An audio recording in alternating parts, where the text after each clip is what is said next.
Sistema inmunológico. Debido a que los patógenos abarcan desde virus hasta gusanos, parásitos intestinales, esta tarea es extremadamente compleja y las amenazas deben ser detectadas con absoluta especificidad, distinguiendo a los patógenos de las células y tejidos normales del organismo. A ello, hay que sumar la capacidad evolutiva de los patógenos que les permite crear formas de evitar la detección por el sistema inmunológico e infectar al organismo hospedador. Las células inmunitarias se originan a partir de células madre pluripotenciales que se encuentran en la médula ósea, a través de dos grandes líneas linfoide que dan origen a los linfocitos B y linfocitos natural killer, y la línea mieloide que se encarga de la producción de fagocitos, monocitos macrófagos, neutrófilos y otros tipos celulares como los glóbulos rojos y plaquetas. Linfocitos T. Una parte de las células precursoras linfoides de la médula ósea emigran al timo, donde proliferan y se diferencian para adquirir las características celulares de los linfocitos T. Las células T tienen un receptor de membrana de estructura similar a las inmunoglobulinas. Plaquetas. Estas son conocidas también como trombocitos. Son fragmentos de células sanguíneas. Parte de estos se conforma en la médula ósea. Las plaquetas juegan un papel importante en la coagulación de la sangre. Normalmente, cuando uno de los vasos sanguíneos se rompe, comienza a sangrar, y las plaquetas se coagulan para poder taparlo. Los macrófagos son células de vida más larga que los neutrófilos, meses e incluso años. Estos poseen un núcleo en forma de herradura. En su citoplasma se ve un abundante retículo endoplasmático rugoso y un gran número de mitocondrias. Están especialmente adaptados para luchar contra virus, bacterias y protozoos intracelulares. Los macrófagos se forman con la diferenciación de monocitos, uno de los grupos mayores de glóbulos blancos del sistema inmune. Cuando hay daño tisular o infección, los monocitos salen de la corriente de la sangre y se incorporan al tejido o el órgano afectado y experimentan una serie de cambios para convertirse en macrófagos. Estos macrófagos pueden modificarse para formar diversas estructuras para luchar contra diversos microbios e invasores. De esta manera, los macrófagos ofrecen una primera línea de defensa en la protección del ordenador principal contra las infecciones. Eritrocitos, llamados también hematíes o glóbulos rojos, son los elementos formes más numerosos de la sangre. Tienen un tamaño bastante uniforme y la forma de discos bicóncavos, por lo que al observarlos en el microscopio se aprecia una zona central más clara. Reciben su nombre porque en grandes cantidades le proporcionan un color rojo a la sangre. Monocitos son un tipo de glóbulos blancos, la mayor de las células de la sangre producida por la médula ósea, encargada de las defensas inmunitarias. Circula en primer lugar en la sangre antes de entrar en los tejidos donde se convierte en macrófago. Su núcleo es excéntrico e irregular, por lo general puede tener forma ovoide o reniforme, y muestra una depresión profunda. Poseen un citoplasma abundante en el cual pueden observarse gránulos azurófilos. Neutrófilos. Un neutrófilo es un tipo de glóbulo blanco y un tipo de fagocito. Son leucocitos de tipo granulocito, también denominados polimorfonucleares. Su función principal es la fagocitosis de bacterias y hongos. Los neutrófilos normalmente se encuentran en el torrente sanguíneo, pero durante el inicio agudo de la inflamación, particularmente como resultado de infección bacteriana, son uno de los primeros migrantes hacia el sitio de inflamación, primero a través de las arterias, después a través del tejido intersticial. Son las células predominantes en el pus. Eosinófilo. Un eosinófilo es un leucocito de tipo granulocito pequeño derivado de la médula ósea, que tiene una vida media en la circulación sanguínea de 3 a 4 días antes de migrar a los tejidos en donde permanecen durante varios días. Estas proteínas granulares son responsables de muchas funciones proinflamatorias, principalmente en la patogénesis de las enfermedades alérgicas, como célula efectora de hipersensibilidad inmediata, así como en la muerte de parásitos. Una de las enzimas más importantes que contienen sus gránulos es la histaminasa, que se encarga de hidrolizar la histamina, regulando así la respuesta alérgica. Basófilos. Los basófilos son el tipo menos común de los granulocitos, un tipo de glóbulo blanco o leucocito. Son los principales responsables de la respuesta alérgica y antígena, liberando una sustancia llamada histamina. En individuos sanos representan alrededor del 0,01% al 0,3% del número total de glóbulos blancos de la sangre. Los recuentos de basófilos pueden variar dependiendo del paciente y la situación. En una persona sana, el recuento es normalmente muy bajo. Basófilos altos. Una serie de condiciones diferentes puede aumentar la cantidad de basófilos, incluyendo enfermedades respiratorias, infecciones y trastornos de la sangre. Esta condición se conoce como basofilia. Basófilos bajos. El bajo recuento de basófilos se produce cuando se encuentra a menos de 20 células por litro de sangre humana. Puede ser vista en asociación con urticaria autoinmune, una condición de picazón crónica, y en algunas formas de leucemia o linfoma. Esta condición se conoce como vasopenia. Timo. El timo es un órgano bilobulado de forma piramidal ubicado en el tórax. Es el tejido donde maduran los linfocitos T. Estructuralmente está formado por una región cortical y una región medular. A la corteza llegan los precursores de los linfocitos T que salen de la médula ósea y allí se dividen y se diferencian hasta llegar a los linfocitos T maduros en la médula tímica.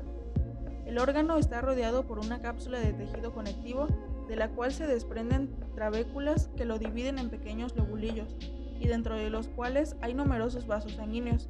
El tejido tímico está constituido por tejido epitelial infiltrado por linfocitos, siendo más abundantes a nivel de la corteza. Vaso. La función inmunológica del vaso reside en la pulpa blanca, ya que allí se encuentran todos los tipos celulares necesarios para generar respuestas inmunes celulares y humorales, linfocitos T, B, células NK, macrófagos, etc., además de la estructura histológica necesaria para su correcta interacción mutua. Amígdala palatina. En ellas, el tejido linfoide forma una banda bajo el epitelio pluriestraticado pavimentoso, banda que contiene nódulos linfáticos, en general con centros germinativos. Cada amígdala tiene de 10 a 20 invaginaciones epiteliales que penetran profundamente en el parénquima, formando las criptas. Estas criptas contienen células epiteliales descamadas, linfocitos vivos y muertos, y bacterias, pudiendo aparecer como puntos purulentos en la amigdalitis. Separando el tejido linfoide de los planos profundos, hay una banda de tejidos conjuntivo denso, la cápsula amigdalina, que representa una barrera a la propagación de las infecciones de las amígdalas.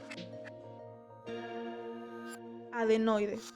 Su función se limita a los primeros años de vida, hasta que el niño desarrolla su sistema de defensas, y sirven principalmente como un filtro para defender las vías respiratorias superiores de las agresiones externas, ya sean virus, bacterias o gérmenes.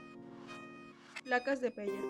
Las placas de Peyer son unos cúmulos de tejido linfático que recubren interiormente las paredes del intestino delgado, los cuales son células sensibilizadas y especializadas en identificar los antígenos asociados a los alimentos que pasan a lo largo del tracto digestivo, debido a que contienen macrófagos que destruyen bacterias o microorganismos nocivos para el cuerpo humano.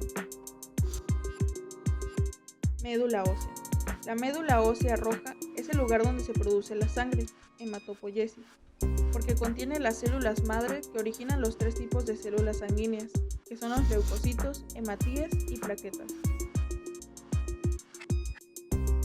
Vasos linfáticos. Los vasos linfáticos son canales delgados y diminutos que transportan material de desechos y células del sistema inmunitario en un líquido llamado linfa.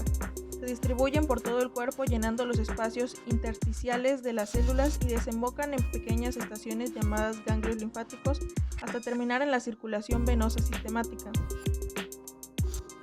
Los vasos linfáticos forman una red de conductos que se inician en el intersticio y que desembocan progresivamente en otros conductos de mayor tamaño, formando colectores que desaguan en el torrente circulatorio sanguíneo a nivel de la base del cuello, en el ángulo formado por las venas yugular interna y subclavia. Los vasos linfáticos tienen diferentes tamaños, formas y funciones. Estos se unen formando troncos colectores cada vez mayores que desembocan en los ganglios linfáticos regionales. Nódulos linfáticos. Los nódulos linfáticos o ganglios linfáticos, como a veces se les denomina, son estructuras ovales y pequeñas, del tamaño de una judía. Generalmente se encuentran en racimos cerca de las venas en puntos estratégicos a lo largo de los vasos linfáticos medianos cerca de la rodilla, codo, axila, ingle, cuello, abdomen y pecho. La sangre se limpia y filtra en estos nódulos y los glóbulos blancos se acumulan allí cuando hay una enfermedad.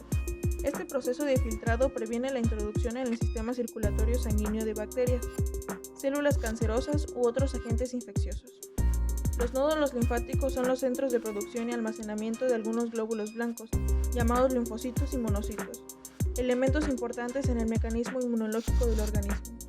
Durante cualquier tipo de infección, los nódulos se dilatan en el área de drenaje debido a la multiplicación de linfocitos que tienen lugar en esos nódulos.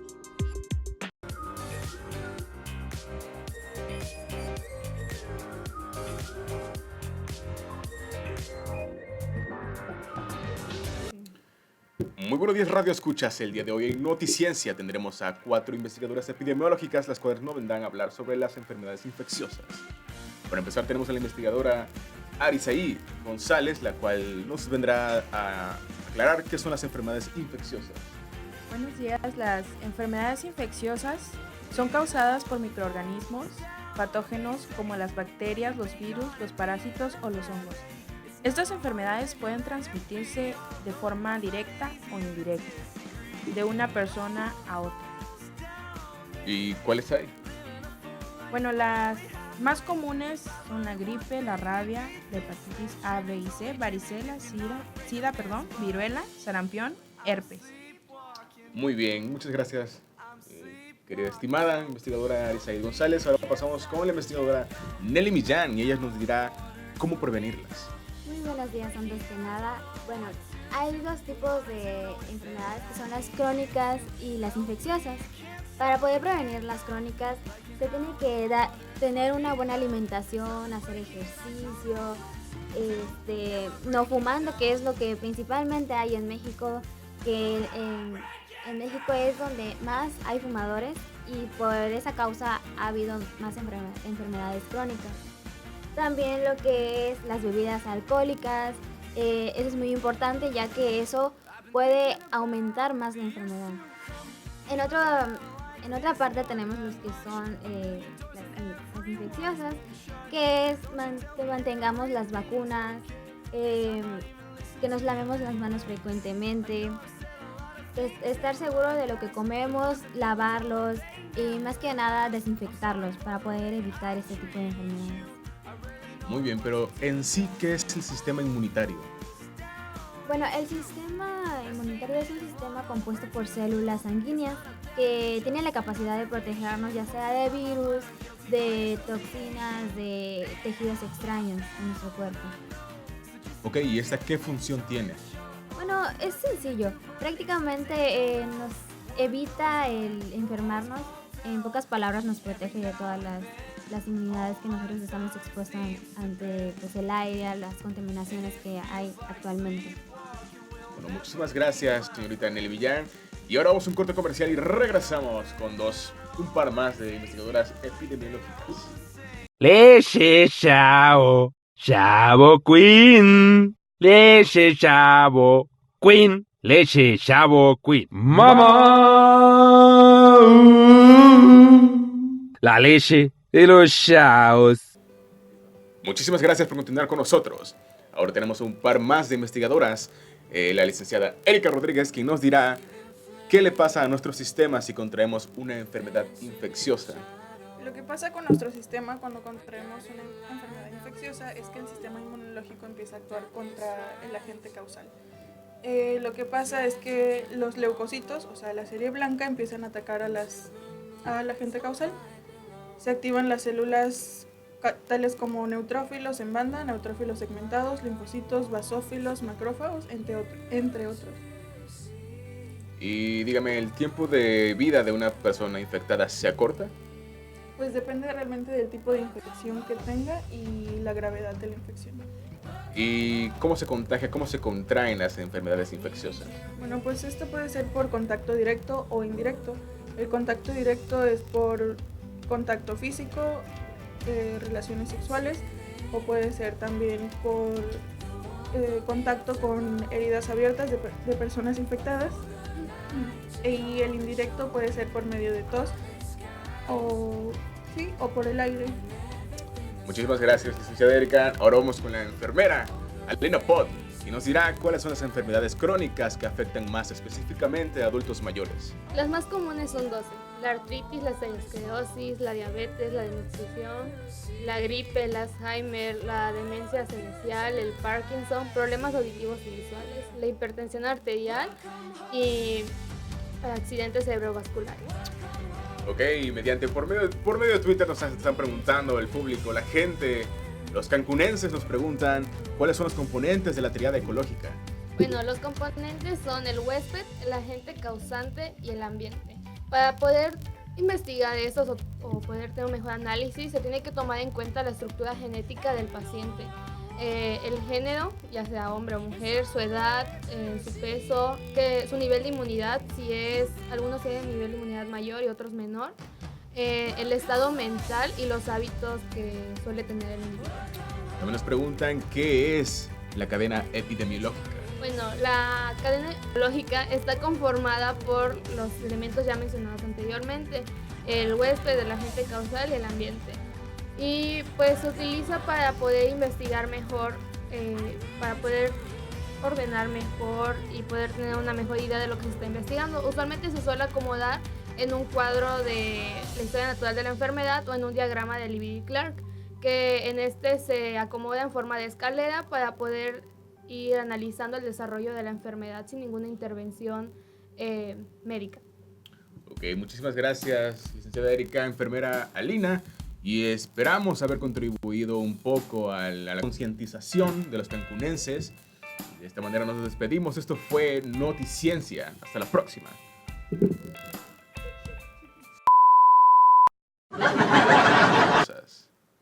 Para empezar tenemos a la investigadora Nelly Millán y ella nos responderá qué son las enfermedades infecciosas. Era ella. Repito. Era mi pregunta. La licenciada... Nombre. No es su nombre. Investigadora. Gracias por continuar con nosotros. Y ahora tenemos a otras dos investigadoras epidemiológicas. La licenciada, la investigadora. ¿Por qué digo licenciada? Porque No sé. pues, aunque son investigadoras, son licenciadas, ¿no? La serie blanca de los Leucocitos.